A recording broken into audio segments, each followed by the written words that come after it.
Jon Stewart. What comes to mind when you hear that name?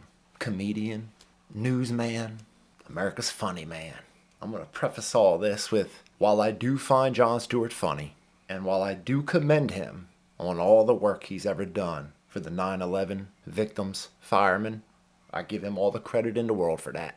Does he every once in a while surprise me with a take that I think is an honest, good faith take? Absolutely. On the other side of that scale, Jon Stewart can be the slimiest fucking scumbag clown on the fucking planet. He loves to fucking have that smug airness of equal opportunity abuser, but he's fucking not. He's a mouthpiece for the establishment, and any sense of that Daily Show good faith comedian Jon Stewart that he once held, oh, he's long since burnt any bit of that he's ever had. You know, this last couple years, Jon Stewart, man, I've watched him on the trajectory of the toilet bowl. Just warp speed ahead Scotty type shit. Our boy Jon Stewart had himself a interview with, fuck's his name? Fareed Zakaria, whatever fuck his name is. And I got a couple clips that highlight every bit of how bad faith, hypocritical, and just how big a scumbag Jon Stewart actually fucking is. So, let's get it. Donald Trump indictment. There are people What? who... No, just stay with me for a minute. There are people I've been who watching say... the live cameras at the courthouse. It's imminent. Breathless speculation. So there are people who say, yes, you have to indict him because he has in fact broken the laws. And there are other people who say, this is going to turn him into a martyr. This is his path to redemption. Sure. How do you think about it? What's happened to our country? It's as though you can't even commit financial fraud anymore. You can't inflate the value of your properties when you need a loan and then deflate it with taxes. Something every single homeowner in the history of homeowners has ever done. I'm not saying it's not against the law, but there's nothing Trump did in that sense that makes him different than anybody else in the history of every fucking homeowner you've ever known in your fucking life. You know, the beauty of fucking Trump, I typically don't get too much into Trump. Up until 2015, I despised Trump. Trump disgusted me. I couldn't stand the man. If I seen Trump come on the television before 2015, I'd turn it off. I didn't want to hear him.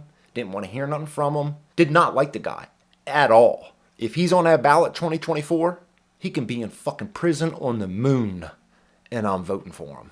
Y'all made me fucking like Trump. You leftist, zombie, Democrat, hypocritical, partisan, hack scumbags made me like Trump. And I guarantee I'm not alone in that. I guarantee there's a lot of people that are just like me who up until 2015 didn't like Trump. I typically don't even listen to most stuff about Trump because I know 98% of it is going to be absolute garbage, partisan shit. But dude, I don't know how much of that case y'all know about Trump in New York. It's all these indictments, all these guilty verdicts, all this 200-something million verdict against Trump. I can't think of the woman's name offhand, but she's an old wacky Looney Tune broad who wrote a book and in it said Trump assaulted her in a store somewhere in New York. Trump heard it at one of his rallies, called the woman a liar. That woman then sued Trump for defamation. You start to think about that just particular situation right there, and if you don't find that entire situation insanely bananas, you're probably watching too much mainstream fucking media. Because that case alone blew my fucking mind to realize that that woman said Trump assaulted her. He denied the claims, called her a liar. She said that's defamation, sued him and won. And fucking won. That's the grand scheme of Trump here and all these indictments. They're all bullshit. I mean, God forbid, if you held everybody and went at everybody in the political sphere as hard as they went as Trump, I'd be all for it. And if in the end Trump was guilty of what he was guilty of, he needs to be held responsible for it. But at the end of the day, when you only treat Trump the way you treated Trump, and everybody else gets a pass, everybody else gets ignored, defended, or just lied about, I don't give a fuck what you think about Trump. I'm so sick of hearing about Trump. Fuck me. Inflated the property of Mar-a-fucking-Lago for $18 million. Banks said, they ain't even have a problem with it and would do business with him in the future. But yet somehow this is the big fucking brouhaha. He needs to be in prison, right? Shh, fuck you, Jon Stewart. Fareed, we either have the rule of law or we have no rule of law.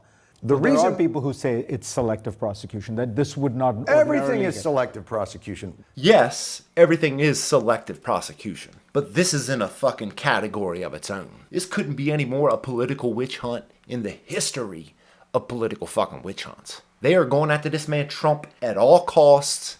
Consequences be damned. They want to destroy this man unlike anybody I've ever seen in my life. The reason why Donald Trump became popular in the first place, and the reason why these populist movements, is that the citizenry have become fed up with the lack of accountability for those in power. We have no accountability in our financial systems. We have no accountability for the bankers. I mean, our Congress trades stocks with information they get making laws, and they do it to great success.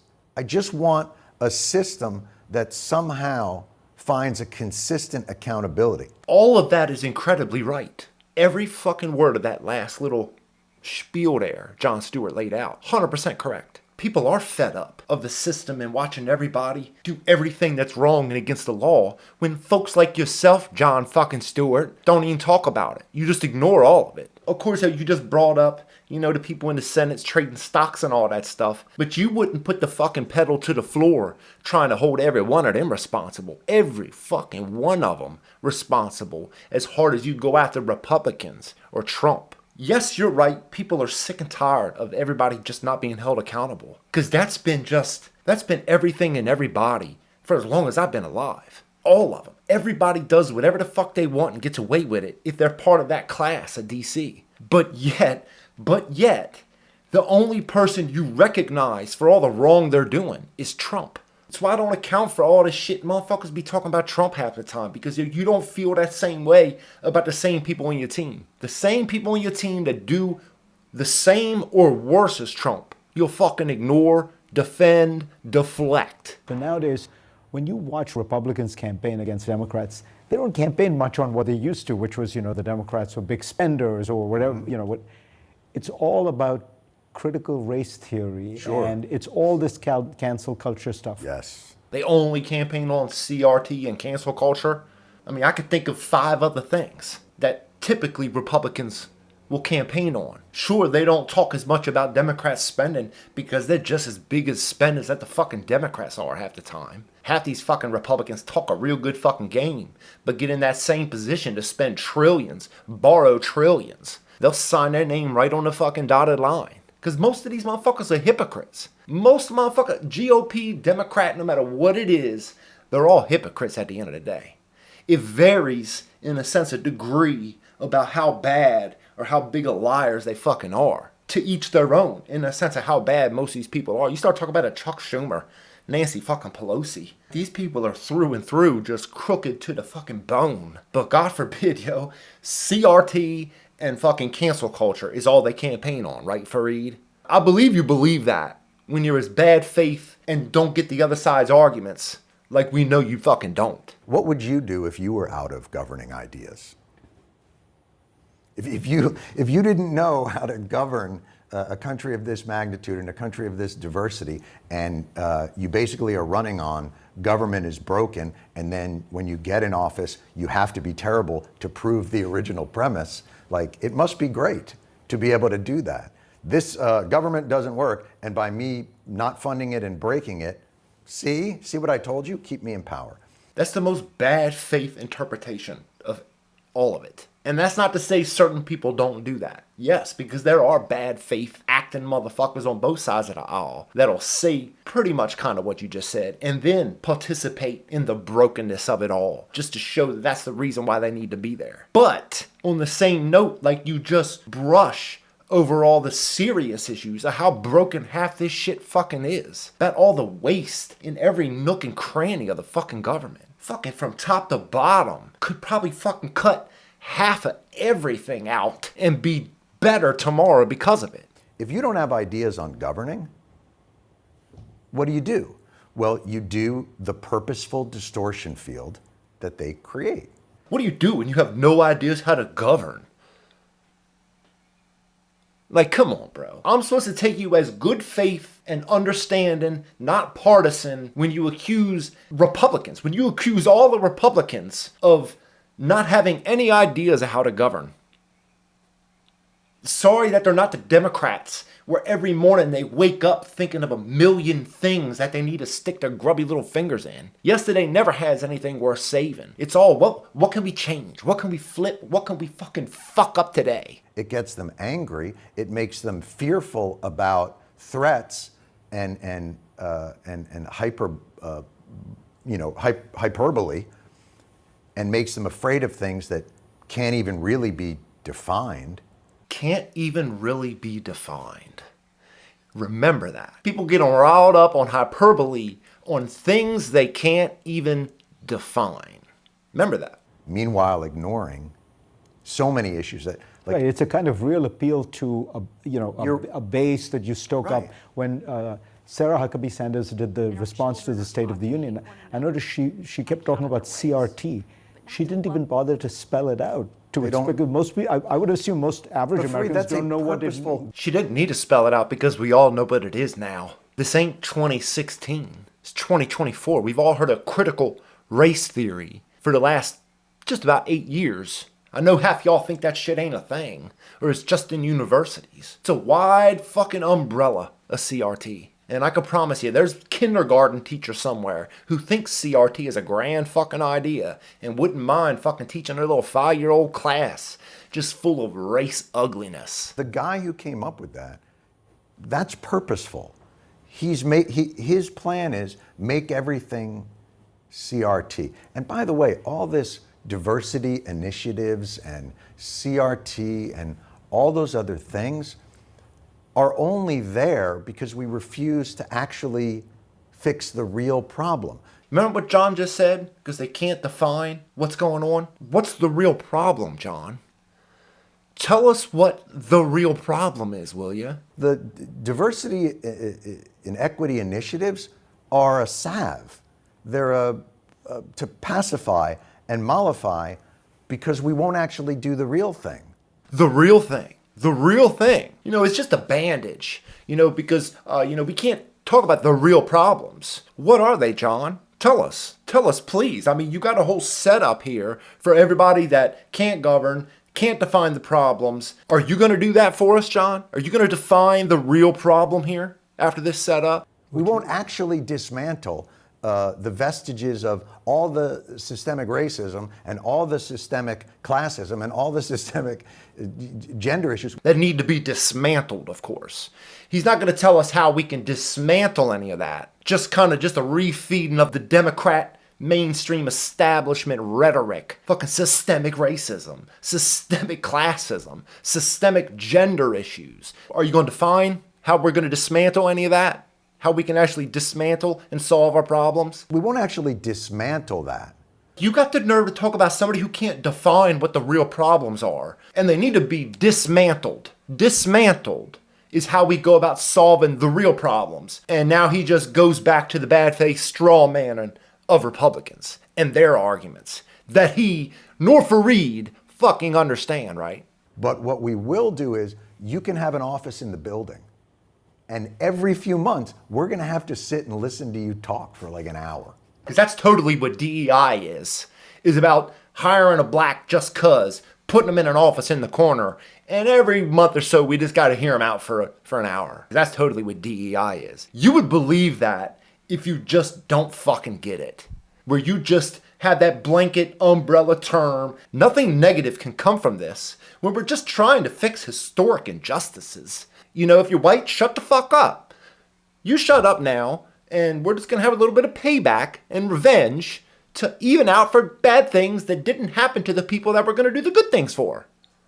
Yeah, fuck you and DEI. Like, it's a country that won't face the real... That won't face the what? The what, John? You can't finish it? Systemic racism, systemic classism, systemic gender issues. Can't face those, right? Nobody's facing any of that anymore, right? 1800s when we fought the Civil War, that wasn't facing none of that, right? Civil rights era in the late 50s, early 60s, that wasn't nobody facing nothing, right? Now it's just this in the aura in the fucking air systemic fucking racism. You know, whatever gets you talk about not the real fucking issues, the actual issues that affect everybody day to day, right? You know, just run with the rhetoric, John. Just run with the established, approved fucking rhetoric. I'll explain it like the NFL, right? You know the Rooney Rule? The Rooney Rule in the NFL is, because there are so few African-American coaches, you have to at least interview like one of them. And that's a stupid fucking rule. If you have to do anything for anybody, I think it's a stupid fucking rule. But God forbid, if you think you're ever gonna fucking counter historical injustices with creating present day racial injustices by doing anything for anybody for their race, you're fucking doing it wrong. You're fucking doing it wrong, and all them 1,800, 1,900 KKK members would love you. They would fucking love you. Think of that. So that's the rule now. Instead of, it's the thing you put in place instead of looking at the owner's box and realizing, oh, right, that's just the legacy of the economic segregation that's been in our country since its founding. What are you looking to the owner's box for? Okay, somebody owns the team. They're probably white. What do you want to do? How do you want to dismantle that? You want to take it away from them? You want to make sure that the next person who buys an NFL team can't be white? What's the argument you're making here? What does the fact of who sits in the owner's box have to do with who they hire coaches? It's not your fucking team. It's not your fucking team. You don't own it. You might be a fan of the team. Don't be a fan of the fucking team. I just don't get how you all don't get how extreme it is once you start thinking about how you're going to dictate to somebody else that owns something that you don't fucking own. It's theirs. It's fucking their team. But yet somehow you've now flipped the argument to, we need to be looking at the owner's box because of the historical economic segregation. What about all the white folks grew up barefoot on the fucking mountain hill eating fucking possum? Bro, like it ain't just a fucking white black thing, yo. Motherfuckers got shit, some motherfuckers don't. The fact that the person's got shit and you don't are not connected. I know half you socialist commie clowns really think it is, but it don't affect your life in no way. 0.0. But yet somehow Jon Stewart's now making an argument, let's look to the owner's box. That somehow is gonna make somebody's life better. As he talks about dismantling the systemic racism, systemic classism, systemic gender issues. But the Republicans, they've got no good ideas. They can't even define the problems. They don't know what's going on. You know, they just run on the system's broken. And then, you know, they don't fix it. Hey guys, it's broken. What do you want me to do? Fuck, you see this shit? I know anybody with a bit of sense sees how clownish this shit is. I know a couple of y'all just are diehard Jon Stewart fans that'll find your way to this video. Tell me all about your disagreements. I'm sure you'll change my mind. Dingbat. So we're never going to deal with that. Deal with what? Deal with what, Mr. They can't define the problems? Deal with what? How do you want to deal with the owner in the owner's box?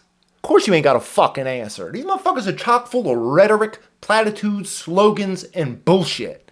That's all they got. Jon Stewart been a millionaire most of his fucking life, living high on a hog the last 40 fucking years. The older he's got, just the further down a rabbit hole of just loony commie shit he's fucking gotten. So here's what we are going to do. A diversity and equity initiative, we're going to have to talk to one black guy. So are we good? I think we're good. Yeah, we're not good. And that corny ass straw man you just brought up that has no connection to actual DEI and the reality of it from town to town, city to city, state to state, and how hard or not as hard people are pushing for it is some cornball shit. What the fuck are you talking about? Bro, I watch this shit and I'm just like, who the fuck is watching Jon Stewart anymore? Like, this dude is falling so high off that fucking horse of his.